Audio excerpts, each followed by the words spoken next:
ফেরাউনের কন্যা খাজিনের স্ত্রীকে একটা চপেটাঘাত করলেন, একটা থাপ্পড় মারলেন। আর ফেরাউনের কন্যা বাবাকে গিয়ে বললেন, বাবা, আমার যে চাকরানিটা আপনি নিয়োজিত করেছেন সে তো আপনাকে আল্লাহ বিশ্বাস করে না, সে আপনাকে রব মানতে চায় না, তার নাকি আরো একজন রব আছে। মুসা আলাইহিস ফেরাউন তখন তেলে বেগুনে জ্বলে উঠলেন, আমার রাজ্যের ভিতরে আমি ছাড়া আর কে রব আছে? ফেরাউন তখন তার সভাসদকে বললেন, ও আমার সভাসদরা, আমার মেয়ের চাকরানিকে আমার কাছে নিয়ে আসো। ফেরাউনের কন্যার চাকরানিকে ফেরাউনের কাছে নিয়ে আসা হলো। এবার ফেরাউন খাজিনের স্ত্রীকে বলল, ও খাজিনের স্ত্রী, এই পৃথিবীতে তোমার আমি ব্যতীত আর কোনো রব আছে কিনা? খাজিনের স্ত্রী ফেরাউনকে বলল, ফেরাউন, এই পৃথিবীতে শুধু তোমার নয়, এই পৃথিবীতে তোমার আমার সমস্ত মানুষের প্রত্যেকটা জীব জন্তু বস্তুর যিনি মালিক তিনি আর কেউ নন, তিনি হচ্ছেন 18,000 মাখলুকতের মালিক, 18,000 মাখলুকতের স্রষ্টা আল্লাহ রব্বুল আলামিন। তাফসিরে ইবনে কাসিরের ভিতরে এসেছে, খাজিনের স্ত্রী ফেরাউনের একজন কন্যার কাজ করতেন। ফেরাউনের একজন কন্যার কি করতেন? কাজ করতেন। খাজিনের স্ত্রী একবার ফেরাউনের এক কন্যার মাথার চুল আঁচড়াচ্ছেন, চিরুনি দিয়ে চুল আঁচড়াচ্ছেন। হঠাৎ করে তার হাত থেকে চিরুনিটা জমিনে পড়ে গেল। কোথায় পড়ে গেল? জমিনে পড়ে গেল। খাজিনের স্ত্রী তখন বললেন, যে কুফরি করেছি আল্লাহ রাব্বুল আলামিন তাকে ধ্বংস করে দেও, বদদুয়া করলেন। ফেরাউনের কন্যা শুনলেন। ফেরাউনের কন্যা শোনার পরে ফেরাউনের কন্যা খাজিনের স্ত্রীকে বললেন, ও খাজিনের স্ত্রী, এই পৃথিবীতে আমার পিতা ফেরাউন ব্যতীত তোমার কি কোনো আল্লাহ আছে? তোমার কি কোনো রব আছে? খাজিনের স্ত্রী তখন ফেরাউনের কন্যা কি বলল, ও ফেরাউনের কন্যা, এই পৃথিবীতে শুধু আমার নয়, এই পৃথিবীতে আমার তোমার সমস্ত মানুষের যিনি রব তিনি কে? তোমার আমার সমস্ত মানুষের যিনি রব তিনি হচ্ছেন আল্লাহ রব্বুল আলামিন। এই কথা শোনার সঙ্গে সঙ্গে ফেরাউনের কন্যা খাজিনের স্ত্রীকে একটা চপেটাঘাত করলেন, একটা থাপ্পড় মারলেন। আর ফেরাউনের কন্যা বাবাকে গিয়ে বললেন, বাবা, আমার যে চাকরানিটা আপনি নিয়োজিত করেছেন সে তো আপনাকে আল্লাহ বিশ্বাস করে না, সে আপনাকে রব মানতে চায় না, তার নাকি আরো একজন রব আছে। মুসা আলাইহিস ফেরাউন তখন তেলে বেগুনে জ্বলে উঠলেন, আমার রাজ্যের ভিতরে আমি ছাড়া আর কে রব আছে? ফেরাউন তখন তার সভাসদকে বললেন, ও আমার সভাসদরা, আমার মেয়ের চাকরানিকে আমার কাছে নিয়ে আসো। ফেরাউনের কন্যার চাকরানিকে ফেরাউনের কাছে নিয়ে আসা হলো। এবার ফেরাউন খাজিনের স্ত্রীকে বলল, ও খাজিনের স্ত্রী, এই পৃথিবীতে তোমার আমি ব্যতীত আর কোনো রব আছে কিনা? খাজিনের স্ত্রী ফেরাউনকে বলল, ফেরাউন, এই পৃথিবীতে শুধু তোমার নয়, এই পৃথিবীতে তোমার আমার সমস্ত মানুষের প্রত্যেকটা জীব জন্তু বস্তুর যিনি মালিক তিনি আর কেউ নন, তিনি হচ্ছেন 18,000 মাখলুকতের মালিক, 18,000 মাখলুকতের স্রষ্টা আল্লাহ রব্বুল আলামিন। আল্লাহু আকবার। ফেরাউন তখন উত্তেজিত হয়ে গেলেন। ফেরাউন তখন তাকে শাস্তি দেওয়ার জন্য তৈরি হলেন। ফেরাউন তখন পেরেক তৈরি করলেন। আমার বন্ধুগণ, ফেরাউন মানুষদেরকে পেরেক দ্বারা শাস্তি দিত।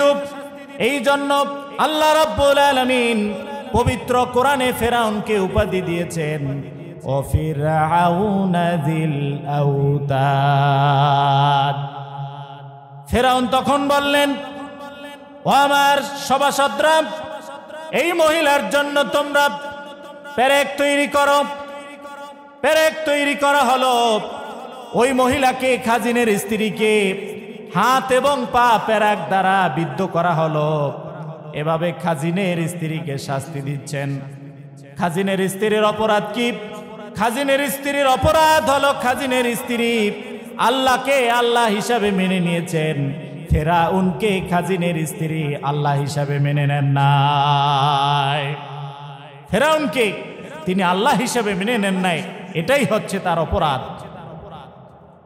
আমার বন্ধুগণ, শুধু তাই নয়, পেরেক দ্বারা তাকে বিদ্ধ করার পরে, তার হাত এবং পা পেরেক দ্বারা বিদ্ধ করার পরে তার সমস্ত শরীরে সাপ ছেড়ে দিলেন। সাপে তাকে দংশন করছে। এভাবে তাকে শাস্তি দেওয়া হলো। এভাবে কিছুদিন অতিবাহিত হলো। একদিন ফিরআউন তার কাছে আসলেন। আসার পরে খাজিনের স্ত্রীকে বললেন, ও খাজিনের স্ত্রী, তুমি যদি আমার এই শাস্তি থেকে বাঁচতে চাও, এখনো সময় আছে, তুমি আমাকে আল্লাহ হিসাবে মেনে নাও, আমি তোমাকে এই শাস্তি থেকে মুক্তি দিয়া দেব। খাজিনের স্ত্রী ফিরআউনকে কড়া ভাবে বললেন, ও ফিরআউন, শুনে রাখেন, জীবন চলে যাবে, সব কিছু চলে যাবে। একবার যেহেতু আল্লাহকে আল্লাহ বলে মেনে নিয়েছি, একবার যেহেতু মালিককে মালিক বলে মেনে নিয়েছি, জীবন চলে যেতে পারে, সব দুনিয়া তামা তামা হয়ে যেতে পারে, কিন্তু আল্লাহকে আল্লাহ বলা থেকে আমি বিরত থাকতে পারবো না। আপনি যা খুশি তাই করতে পারেন। আল্লাহু আকবার! কি ঈমান ছিল তাদের। আজকে আমরা ইসলামের জন্য একটু আঘাত খেলে ভয় পেয়ে যাই। আজকে আমরা ইসলামের জন্য একটু জেল স্বীকার করলে ভয় পেয়ে যাই। কিন্তু এখন অনেক মর্দে মুজাহিদ রয়েছেন যারা ফাঁসির কাষ্ঠে ঝুলেও তারা হাসি মুখে ফাঁসিকে মেনে নিয়েছেন। ঠিক কিনা মুসলমান? ফাঁসিকে তারা ভয় করেন না। যাকে ভয় করেন তিনি কে? আল্লাহকে তারা ভয় করেন। আল্লাহ তাআলা এই মর্দে মুজাহিদকে শাহাদাতের মর্যাদা নসিব করে দেখ, সকলে বলে আমিন। ফিরআউন তখন আরো রাগান্বিত হয়ে গেলেন, এত শাস্তি দিচ্ছি, তারপরেও তুমি আমাকে আল্লাহ হিসাবে মানতে রাজি না? ফিরআউন এবার বলল, তোমার যে সন্তান আছে, আমার সামনে আমি তোমার সন্তানকে হত্যা করে ফেলবো যদি তুমি আমাকে আল্লাহ হিসাবে মেনে না নাও। খাজিনের স্ত্রী বলল, আমার সন্তানকে আমার সামনে যদি হত্যা করে ফেলেন, ও ফিরআউন, আপনি শুনে রাখেন, আমার সন্তান দুনিয়ার জমিন থেকেও যদি চলে যায়, আমি খাজিনের স্ত্রী আল্লাহকে আল্লাহ ছাড়া আর আপনাকে আল্লাহ বলে আমি ডাকতে পারবো না। আমার বন্ধুগণ, ফিরআউন তখন খাজিনের স্ত্রীর একটা বাচ্চাকে তার সামনে হত্যা করে ফেললেন, জবাই করে ফেললেন, দুনিয়ার জমিন থেকে বিদায় করে দিলেন। আমার বন্ধুগণ, আপনার চোখের সামনে আপনার সন্তানকে যদি বিদায় করে দেওয়া হয়, আপনার কোনো মায়ের সামনে যদি মায়ের কলিজা টুকরা দনটাকে হত্যা করে ফেলা হয়, কোনো মা সহ্য করতে পারে না, কোনো বাবা সহ্য করতে পারে না। আমার বন্ধুগণ, খাজিনের স্ত্রী চেয়ে চেয়ে দেখছেন তার সন্তানকে হত্যা করা হয়েছে। সন্তান যখন শহীদ হয়ে গেল, সন্তানের রুহটা মাকে গায়েবী ভাবে আওয়াজ দিল, ও আমার মা, আপনি ধৈর্যহারা হবেন না, আপনি ধৈর্য ধারণ করেন। আমার মা, অচিরেই আপনি আমাদের সাথে মিলিত হবেন। অচিরেই আল্লাহ রাব্বুল আলামিন আপনাকে এমন নেয়ামত দান করবেন, যেই নেয়ামত পেয়ে আপনি খুশি হয়ে যাবেন। সুবহানাল্লাহ। খাজিনের স্ত্রী ধৈর্য ধারণ করলেন, সন্তান হত্যা হয়েছে, ধৈর্য ধারণ করলেন, মনে বড় কষ্ট, মনে বড় ব্যথা। এভাবে কিছুদিন চলে গেল। আবার একদিন ফেরাউন আসলো। আসার পরে খাজিনের স্ত্রীকে বলল, ও খাজিনের স্ত্রী, তুমি কি আমি ফেরাউন কি আল্লাহ হিসাবে মেনে নিতে রাজি আছো? তুমি যদি আমাকে আল্লাহ হিসাবে মেনে নাও, এই মুহূর্তে আমি ফেরাউন তোমাকে ছেড়ে দেব। আর যদি মেনে না নাও, তাহলে আমি ফেরাউন তোমার সামনে এর আগে কিছুদিন আগে একটা সন্তানকে হত্যা করেছি। ও খাজিনের স্ত্রী রে, তোমার চোখের সামনে এখন আমি তোমার দ্বিতীয় সন্তানটাকে দুনিয়ার জমিন থেকে বিদায় করে দেব। খাজিনের স্ত্রী একই কথা বললেন, ও ফেরাউন, এক নয় দুই নয়, আমার সবগুলো সন্তানকে যদি দুনিয়ার জমিন থেকে বিদায় করে দেন, আমি আপনাকে কোনোদিন রব হিসাবে মেনে নেব না। আমার বন্ধুগণ, খাজিনের স্ত্রীর চোখের সামনে তার দ্বিতীয় সন্তানকে হত্যা করা হলো, দুনিয়ার জমিন থেকে বিদায় করে দেওয়া হলো। খাজিনের স্ত্রীর মনে বড় কষ্ট, এক এক করে দুইটা সন্তান তিনি হারিয়েছেন। আমার বন্ধুগণ, দ্বিতীয় সন্তান যখন শাহাদাত বরণ করেছেন, দ্বিতীয় সন্তানের রুহুটা মাকে ডাক দিয়ে বললেন, ও আমার মা, ধৈর্য হারা হবেন না, ধৈর্য ধারণ করুন, ফয়সালা আল্লাহর পক্ষ থেকে হবে। আমার মা, অচিরে আল্লাহ রব্বুল আলামিন এমন নিয়ামত আপনাকে দান করবেন, এমন পুরস্কার আপনাকে দান করবেন, যেই পুরস্কার পেয়ে আপনি খুশি হয়ে যাবেন। সুবহানাল্লাহ। মা, ধৈর্য হারা হবেন না, আল্লাহর কাছে সাহায্য চান, আল্লাহর কাছে সহযোগিতা চান। ফেরাউনের কাছে কোনো সাহায্য চাইবেন না, আল্লাহর কাছে চান, আল্লাহ অবশ্যই একটা ব্যবস্থা করে দিবেন। তিনি ধৈর্য হারা হন নাই। আমার বন্ধুগণ, খাজিনের স্ত্রীর সামনে দুইটা সন্তানকে হত্যা করা হয়েছে, তারপরও খাজিনের স্ত্রী ফেরাউনকে রব বলে মেনে নিলেন না। ফেরাউনের স্ত্রী ছিলেন হযরতে আসিয়া রাদিয়াল্লাহু তাআলা আনহা। হযরতে আসিয়া রাদিয়াল্লাহু তাআলা আনহা তখনও ইসলাম গ্রহণ করেন নাই, কালেমার ঝান্ডা তলে তখনও তিনি আসেন নাই। যখন তিনি খাজিনের স্ত্রীর এই ঘটনা শুনলেন, খাজিনের স্ত্রীর দুইটা সন্তানের শাহাদাতের খবর শুনলেন, তখন হযরতে আসিয়া রাদিয়াল্লাহু তাআলা আনহার ঈমান বৃদ্ধি হয়ে গেল, ঈমান বেড়ে গেল। হযরতে আসিয়া রাদিয়াল্লাহু তাআলা আনহা কালেমা পরে মুসলমান হয়ে গেলেন। হযরতে আসিয়া রাদিয়াল্লাহু তাআলা আনহা মুসলমান হয়ে গেলেন, তিনি ঈমানদার হয়ে গেলেন। ওইদিকে খাজিনের স্ত্রী ফেরাউনের অত্যাচারে, নির্যাতনে আর বেশি দিন দুনিয়ার জমিনে থাকতে পারলেন না। দুইটা সন্তানের মতো তিনিও দুনিয়ার জমিন থেকে চলে গেলেন। আল্লাহু আকবার। ইসলামের জন্য কি কোরবানি তারা করেছেন। দুইটা সন্তান চলে গিয়েছে, নিজেও চলে গিয়েছেন। এরম ত্যাগ ইসলামের জন্য মন চাইলেই কেউ করতে পারে না। ওই রকম ঈমান যাদের ভিতরে আছে, তারাই কেবল ইসলামের জন্য এরকম ত্যাগ, শাহাদাত স্বীকার করতে পারে। ঠিক কিনা মুসলমান? চলে গেলেন তিনিও। হযরতে আসিয়া রাদিয়াল্লাহু তাআলা আনহা তিনি ঈমান এনেছেন, এই খবর চলে গেল ফেরাউনের কাছে। ফেরাউন তার সভাসদদেরকে ডাকলেন, তার চেলামণ্ডলীদেরকে ডাকলেন, ডেকে বললেন, ও আমার সভাসদরা, আসিয়া সম্পর্কে তোমাদের ধারণা কি? তখন উজিরেরা, সভাসদরা বলল, আসিয়া সম্পর্কে আমাদের ধারণা তো খুব ভালো,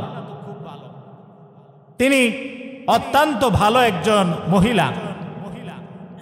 দেখেন কি বলে, তিনি অত্যন্ত ভালো একজন মহিলা, তিনি প্রশংসনীয় একজন মহিলা। ফেরাউন যখন বলল, ও সভাসদরা, তোমরা কি জানো আমার স্ত্রী আসিয়া ঈমান এনেছেন? তারা বলেন, না, আমরা তো জানি না আপনার স্ত্রী ঈমান এনেছেন, আপনাকে বাদ দিয়া তিনি আল্লাহকে আল্লাহ বলে ডেকেছেন। বলেন, আমার সভাসদরা, আমার স্ত্রী আল্লাহকে আল্লাহ বলে মেনে নিয়েছে, এখন তার ব্যাপারে তোমাদের ধারণা কি? বলে, না, সে তো কখনোই ভালো লোক হতে পারে না, তাকে হত্যা করতে হবে। দেখেন, ঈমান গ্রহণের আগে লোকেরা, ফেরাউনের সভাসদরা বলেছে সে অত্যন্ত প্রশংসনীয় একজন মহিলা, ভালো একজন মহিলা। যখন ঈমান এনেছে এই কথা শুনলেন, তখনই তারা বললেন, না, একে আর বাঁচতে দেওয়া হবে না, একে হত্যা করে ফেলতে হবে। তাহলে ঈমানই হলো বাতিলের, নাস্তিক, মুরতাদ, রাম ভামদের মুসলমানদের ঈমানই হলো তাদের একটা বড় সমস্যা। ঠিক কিনা মুসলমান? আমরা ঈমানদার, আমরা মুসলমান।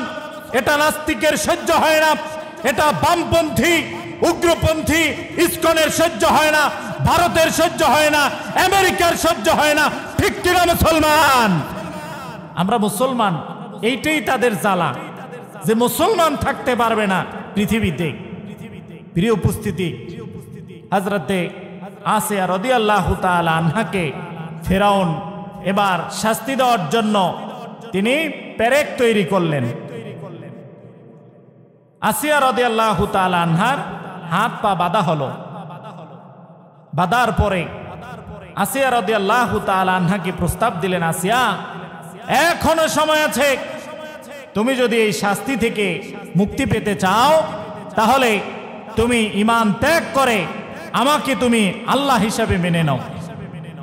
আসিয়া বলেছে যে ঈমানের জন্য 3টা তাজা প্রাণ ঝরে গেল, সুতরাং সেই ঈমানের জন্য যদি আমি আসিয়ার প্রাণও ঝরে যায়, তাহলে আমি আসিয়ার প্রাণ ঝরে যাবে, তারপরও আমি তোমাকে কখনোই রব বলে মেনে নেব না, নেব না, নেব না। আল্লাহু আকবার।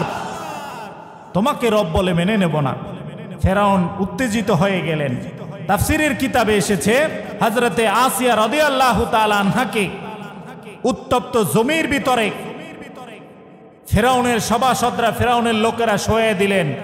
বড় বড় পাথর দিয়া হযরতে আসিয়া রাদিয়াল্লাহু তাআলা আনহার পেটের উপরে, পিঠের উপরে চাপ দিয়ে তারা উত্তপ্ত মরুভূমির ভিতরে আসিয়া রাদিয়াল্লাহু তাআলা আনহুকে হাত পায়ে পেরাক অবস্থায় রেখে দিয়েছে। নাউযুবিল্লাহ। ইমানদারদেরকে যুগে যুগে নাস্তিক, মুরতাদ, রাম ভামেরা এভাবেই শাস্তি দিয়েছে, এখনো শাস্তি দিচ্ছে, ভবিষ্যতেও শাস্তি দেবে। কিন্তু আমরা যদি এই শাস্তি থেকে বাঁচতে চাই, তাহলে আমরা আগামী বাংলাদেশকে কোরআনের বাংলাদেশ দেখতে চাই, আগামীর বাংলাদেশকে ওলামায়ে কেরামের বাংলাদেশ দেখতে চাই। তাহলে আমরা নাস্তিক, মুরতাদ, রাম বামের এই অত্যাচার থেকে, নির্যাতন থেকে মুক্তি পাবো। ঠিক কিনা মুসলমান? আসিয়া রাদিয়াল্লাহু তাআলা আনহাকে তারা এভাবে শাস্তি দিয়েছে। সর্বশেষ মুমূর্ষ অবস্থায় আসিয়া রাদিয়াল্লাহু তাআলা আনহা আল্লাহর কাছে একটি দোয়া করেছেন, রব্বিবনিলি ইনদাকা বাইতান ফিল জান্নাহ। আল্লাহ, কিচ্ছু চাই না, আমার মনে হয় শাহাদাতের ঘন্টা বেজে গিয়েছে। আল্লাহ, আমি আপনার কাছে একটা জিনিস আবদার করি, আপনি আপনার কাছে জান্নাতে আমাকে একটা ঘর বানিয়ে দেন। সুবহানাল্লাহ। আল্লাহর কাছে একটা আবদার করেছেন, আল্লাহ পাক আবদার পূরণ করেছেন। ফেরাউন তার সভাসদরা তাকে নিয়ে হাসাহাসি করতেছে। দেখো, আসিয়ার প্রাণ চলে যায়, অথচ সে আল্লাহর কাছে বিভিন্ন আবদার করছে। তারা হাসাহাসি করতেছে। এমত অবস্থায় তাফসীরের কিতাবে এসেছে, তাফসীর ইবনে কাসিরে এসেছে, এমত অবস্থায় হযরতে আসিয়া রাদিয়াল্লাহু তাআলা আনহা ফেরাউনের অত্যাচারে দুনিয়ার জমিন থেকে শাহাদাত বরণ করেছেন। আল্লাহু আকবার। শাহাদাত বরণ করে তিনি আল্লাহর কাছে জান্নাতের ঘরের মেহমান হয়ে গেলেন। সুবহানাল্লাহ।